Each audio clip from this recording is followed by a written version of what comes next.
Welcome to the Caburn Chapel. Tips and advice to make your wedding less stressful and maybe save you some money. I hope both of those. As I stated in my first inaugural video, I have a tips and advice sheet that I give out to folks. And it's my experience put down on paper. I hand it to them, that even if they decide to go to some other place, that's fine. I'm not here to upcharge people or be greedy.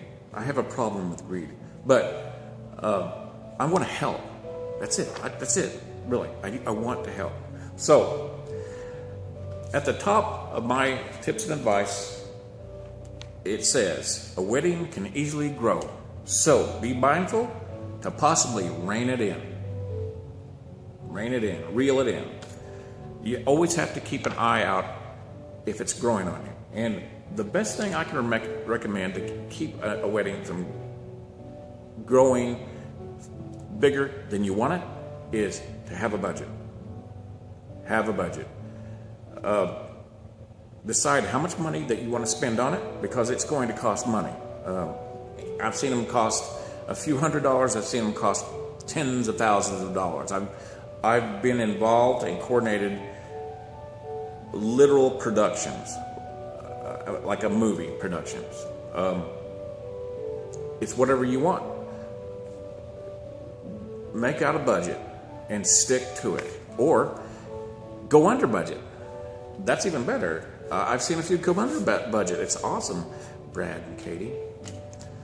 So another thing that I would suggest to help keep your wedding from getting out of control, because it can so easily, is to decide how many guests you want. And that'll help you figure out your budget too. The chapel only holds 100 guests, and that's one of the reasons I've been told that people like this venue, because they can't physically invite any more than 100 people for their ceremony. And the banquet room downstairs, it'll hold 100 people, but if you're having any music or a lot of food, it'll whittle down the capacity downstairs. So, budget and a number of guests. Those are the two best things. Like I said in the previous video, you're going to get a lot of input from well-meaning. Most of them will be well-meaning.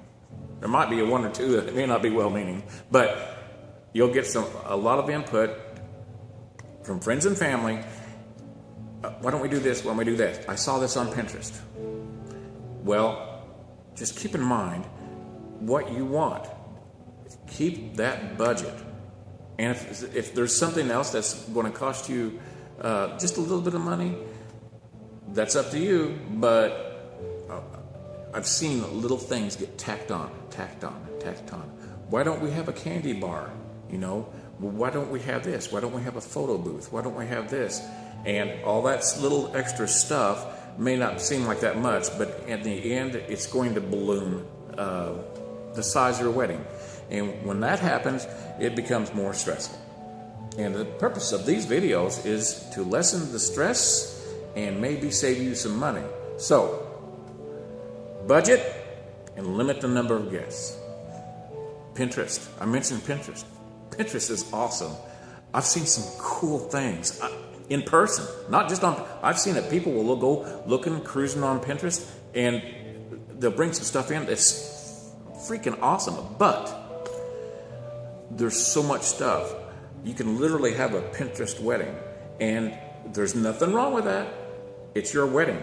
You could do it how you want. But if you don't want to be stressed out, try not to do too many things. It's going to cost you more money and more stress.